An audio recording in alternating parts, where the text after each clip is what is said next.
Hi, welcome to another edition of This Issue. My guest this time is Rosalie Tyler Paul.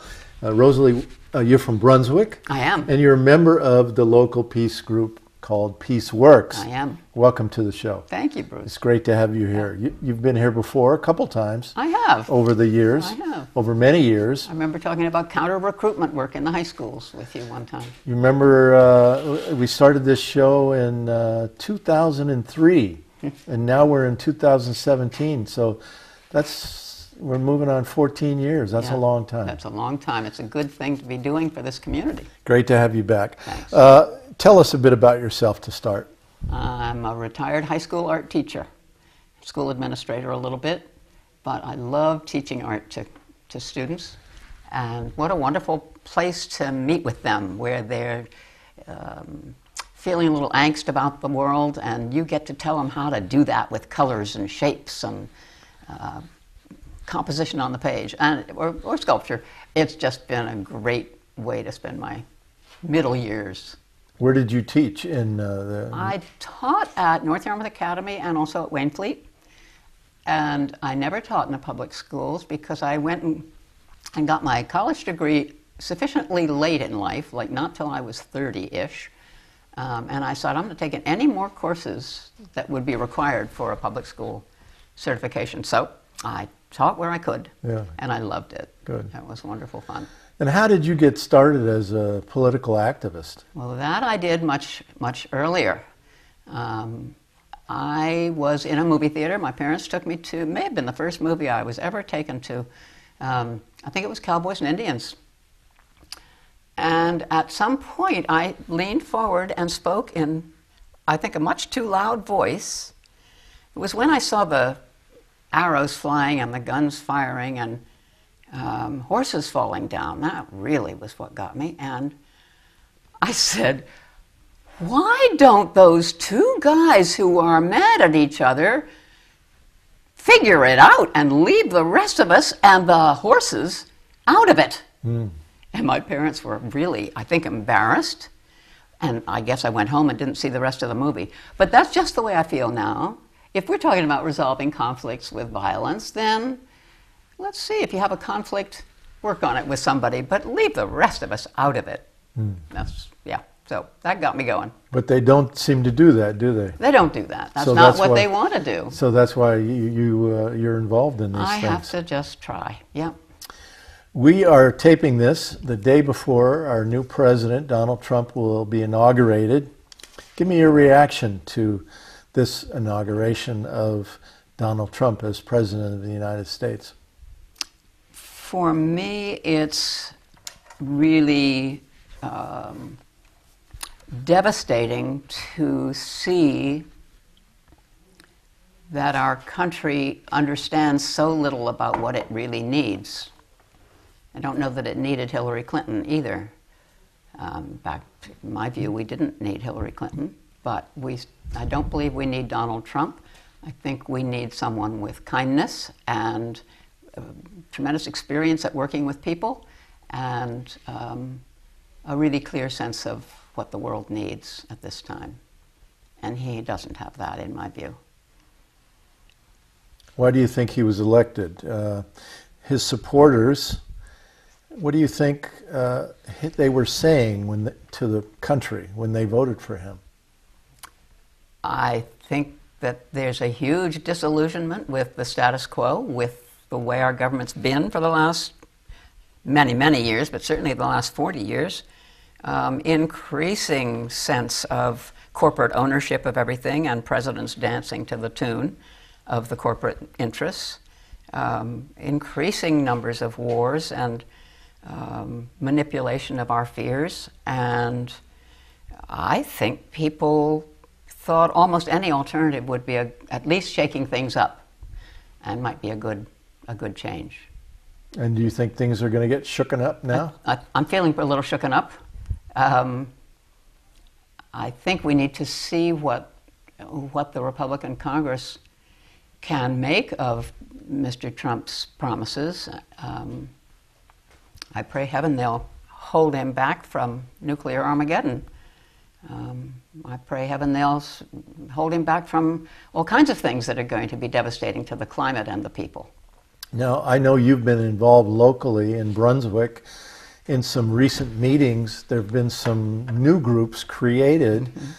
I haven't been to any of these meetings, so I don't really know what they're talking about. Can you briefly share some of the concerns that some of these new groups are talking about? There are two new groups that I'm particularly familiar with, and it's very exciting to see people stirred up enough to want to resist, which is what their focus is, I think, is to resist Mr. Trump's agenda. They are, I would say, Hillary supporters, maybe some Bernie supporters that became Hillary supporters. And it's very exciting to see new faces becoming a little bit more active. I think it's interesting to realize that had Ms. Clinton won the election, there would be no new groups. We would have apathy again. Apathy to the Obama-Clinton regimes, if you will, with terrible costs to people and privatization and wars, and none of it should we be apathetic about. So what you're saying is that I think you're saying this, correct me if I'm wrong, that many of the things that, let's say, liberal Democrats fear that Trump will do, Obama and Hillary Clinton, she was Secretary of State, she was the one that invented the pivot to Asia Pacific, moving 60% of U.S. military forces to encircle and essentially provoke China. That came out of a Democratic administration. At this very moment that we're talking, Obama, in the last 2 weeks, has been shipping hundreds of military tanks and vehicles into Poland for war games in Poland, Estonia, Bulgaria, Romania, near or on the Russian border. That was a Democrat doing that. But you're saying, I think, that liberal Democrats weren't too worried about it when their party was in power, but now that the Republicans in power, they're concerned about these kind of things. Are you saying that? I am saying that I think there was a dignity of office. There was a sort of an elegance in the way the news was presented from the White House and the various departments. Under Obama. Under Obama and earlier presidents, that he buried a lot of concern because people thought, oh, well, he certainly sounds like he knows what he's doing, and it must be that we have to do these awful things. He comes across as a nice man, a good father. Yeah. An interesting character. And people are so apologetic for him that he must be the nice guy we elected. And yet, how is he doing all these awful things? Every Tuesday there's a kill list that he decides who's going to get droned. This is, whether it's his own nature or whether he's dancing to someone else's tune with great threats over his head, either way, it's been a terrible 8 years. Yeah. So I think, I don't know what it is that alarms us, excepting the kind of wild language I think people feel that Mr. Trump is using. Well, no dignity of office here. That's a good lead into my next question. Yeah. You obviously do a lot of work and thinking about foreign policy. How do you think the image of the U.S. will fare around the world under Trump, especially after, as you just said, Obama had this nice image, likable guy, articulate and everything else, seemingly restrained, right? Yep. Uses even peace language at times, Yep. won the Nobel Peace Prize. Oh, imagine. So people around the world felt safe, you could say, or content, unless you lived in places that were being droned by the United States. Yeah. But how do you think the image of the U.S. will fare under Trump? It's hard for me to be objective about that because my own view is so clear, but there are other governments in Europe that are becoming authoritarian, in France and various places, and England even. So that Trump fits in a way with his authoritarian views, but I think his manner, I guess there'll be a split among the people, just as there is here. Some people who think, I can't imagine this, but people who think it's kind of refreshing to hear somebody swear on camera and be rude to women and all of that. I like to think the world will be, or that the rest of the Western culture will take a dim view, and that it will be harder for him to behave that way. And how about in the United States? As he's rude to women continuously, rude to minority populations continuously, what's going to happen here in the United States? Do you think there's going to be a major upheaval against him? Will it sustain itself over time? Or will it be, sort of a quick rise and then people sort of get used to it and almost resign to it? What do you think is going to happen? I think it will depend a lot upon what the Congress can do in terms of reining him in. But what I worry about is when the people who voted for Mr. Trump, who really want to see change, I think they believed his promises that there would be jobs, there would be trade policies that suited us all. And I fear for them when they discover that he's not going to serve their interests. I think that will be an upheaval that we're not sure how to handle. I heard this morning on NPR radio that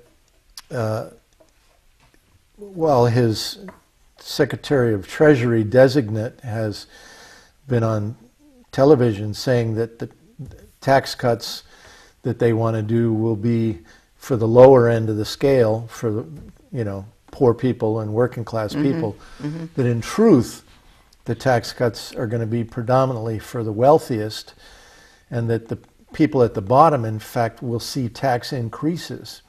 So this is a sort of a dissonance here, that on the one hand Trump is saying one thing like most politicians, but on the other hand delivering something else. So this is the open question. Is many working class people supported him because they thought it would shake things up. But it's the way he says it, because I think we've been lied to over and over again for many years about who's getting taxed and how that helps the lower class or the middle class or whomever. I think it's the way he says it that people suddenly believe it. I think it's not ever been true that we tax the wealthy more. Trump was involved with professional wrestling for I heard that, yeah. many years, WWF. And if you've ever watched wrestling, in the beginning the wrestlers come into the ring and snarl at each other before they start beating each other up. And they had the Battle of the Billionaires, him against this guy McMahon that owns the WWF. And there's a famous video of Trump outside the ring jumping on McMahon and knocking him to the floor and beating his head with his hand and fist. And so Trump really, over a period of time, learned how to work that crowd and how to do that snarling thing and to enliven the crowd. And so in a way, he's an actor, kind of in the tradition of Ronald Reagan. And so his campaign was very much an act. And now it's going to be really interesting to see how he carries that act into the White House. I think it will be interesting. I think that the oligarchy, as I call those who are leading the corporate way, the corporate interests, weapons dealers and all of those guys, I'm expecting they're still in charge, and it'll be interesting to see how they handle it and how he handles responding to them. Yeah. Yeah. I think this election, my sense of this election was that it was a battle between regional oligarchies, different kinds of oligarchies. There are corporate masters around the country that control our nation, but they disagree on some issues and sometimes. And they also disagree on how to present yourself. Like, Obama and Hillary come across as more sophisticated, but they still represent the corporate interests, whereas Obama comes across more like a... You mean Trump? Trump, yeah, sorry. Comes across more like a bit of a buffoon, but he still represents certain oligarchic interests. Okay. Different ones, maybe? Yeah. So I think that's what we're seeing played out in America right now. But anyway, what do you think this whole election of Trump says about our culture? What kind of culture we live in, that we deliver a guy like Donald Trump to the White House? I love to talk about that. I see our culture, and I guess I'm thinking about Western culture now, as having made a transition from childhood, the Stone Age and the Iron Age and all that, to what I think we can't argue is adolescence in this industrial and technological period. I think we're struggling toward maturity. And I think it's interesting to look at, we're just beginning to see the limits of Newtonian physics, which saw everybody as a separate entity, working together maybe, but separate individuals, which certainly informed our sense of ourselves on the planet. And now we have a whole new science that's, I think it's fair to call it systems theory, for just a broad overview, that's proving what our intuitions have always known, which is that we're not separate from each other, that we're actually each sparks of, in an infinite web of connection. And that's beginning to find its way into our culture. So I see this awful, violent era as a kind of a last desperate dance of the patriarchy. Patriarchy being a culture that, or a worldview that values muscular power and ownership and power over others. And destruction of nature. Destruction of nature, destruction of nations, all for the individual's profit. So I hope we have time to get to maturity. Yeah, and that's the ultimate question, isn't it? Is. On the way here today, I picked up the newspaper and it said that we've just had a succession of the hottest weeks in our history, in human history. So climate change, despite the deniers, is real. All we have to do is look around here in Maine and see how little snow we've had this year and how few freezing below zero temperatures we've had over the course of this winter. It's not that many. It's a much warmer winter than we have in my time here in Maine. And that's the reality. Let's get back to this question of Obama and Trump. I wonder, was Obama actually any better for most working class Americans? I thought it was interesting that Trump won the Rust Belt states, the majority of them, that are traditionally Democratic, working class people, union people. And I heard on the news and the analysis of the elections that many of these people that voted for Obama didn't vote for Hillary Clinton because they were disgusted with the Democratic Party, because the Democratic Party didn't deliver anything in terms of jobs or helping them out as corporations have moved industry overseas and left the Rust Belt to sort of decline. Yeah. Yeah. So what's your sense of that whole question? Well, I think I agree completely with you that the Democratic Party has a fine platform, but I don't think they actually do much of the platform in terms of actually supporting the people of this country. And I think that's where we see that people said, enough. We're tired of your fancy language, and we're tired of your promises, and let's go with somebody that speaks our language. And so what do you think is the real alternative economic policy? What should we be doing to help not only places like Maine, where we have job issues, severe job issues, but the Rust Belt states as well? What should be the plan? The plan should be to tell the weapons dealers and the fossil fuel people to get over themselves. If I had a business that sold hats and those hats went out of style or suddenly were collecting too many feathers from an endangered species, I would simply have to find other work, would I not? So why would the fossil fuel people not be asked to find other work? Surely they can turn their massive profits into alternative energy initiatives. Like what? Well, wind, solar. Just say wind, solar, hydro. Rail? Well, that's not an energy. Yeah, but sure. But no, all the things that would help to get us off of fossil fuel. Yes, absolutely. Yeah. So, yeah, I think as long as we need jobs, we just have to always say, what kind of jobs? What kind of jobs? Do they suit the needs of the planet? Because after all, we are dependent upon the earth for our air and breathing in and out. So we have to tell people who are profiting by poisoning the earth that that's not going to be okay for even another 10 minutes. I don't understand why we allow this.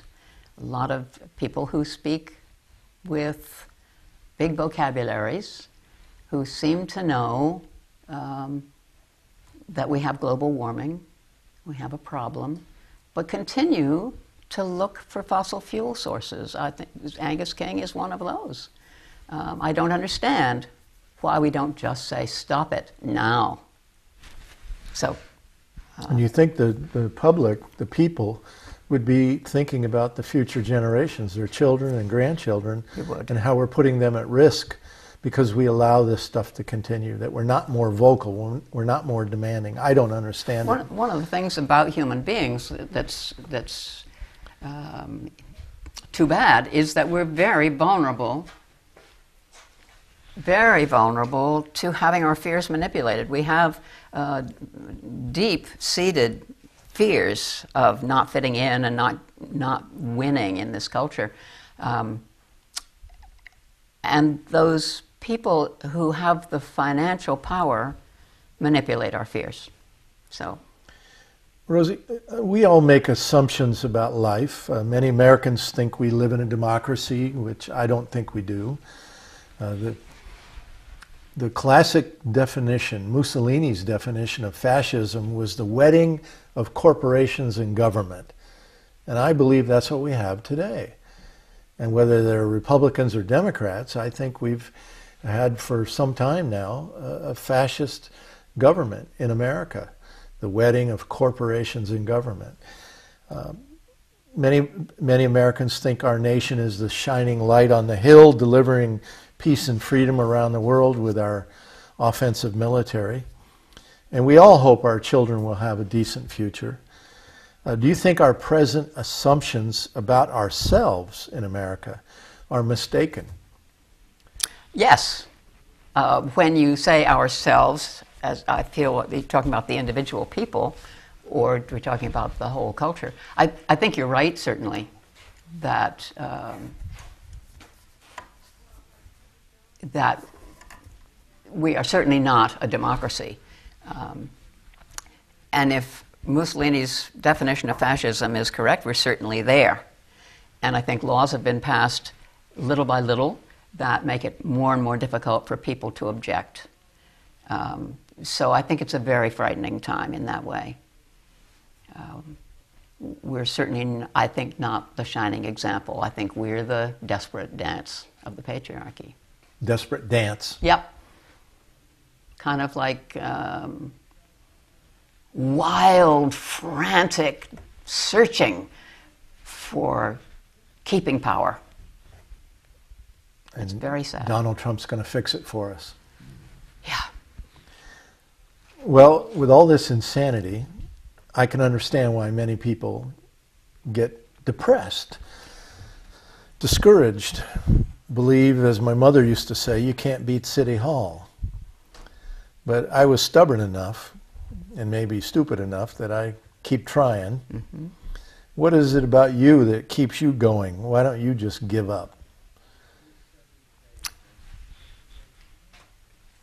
I think I'm still in that movie theater watching those arrows and rifle shots flying back and forth. It's just not okay. And frankly, I don't think I'm here to have a good time and make a lot of money. I don't think that's... On this that doesn't earth, you mean? yeah, I don't think I'm here on earth. I didn't have anything to do with my conception. My life is a gift, just a plain gift. And I like to think that a gift is something you use wisely. And I hope that maybe people watching this program that you're so good at putting on will say, yeah, I think so too. And let's work together here. And really, the power is in the people. The power isn't in the corporate interests if the people say it's not. So I'm looking for more and more people every day to say, I'm going to call my congressperson, I'm going to write letters, but I'm also going to build the kind of culture that will take us to maturity. And build the alternative. Yep. The alternative vision. Yep. And project it and give it energy, give it light. Yep. And you're really good at all that. Well, I thank you very much. We have 1 minute left. Do you want to Okay. say anything to the audience in closing? I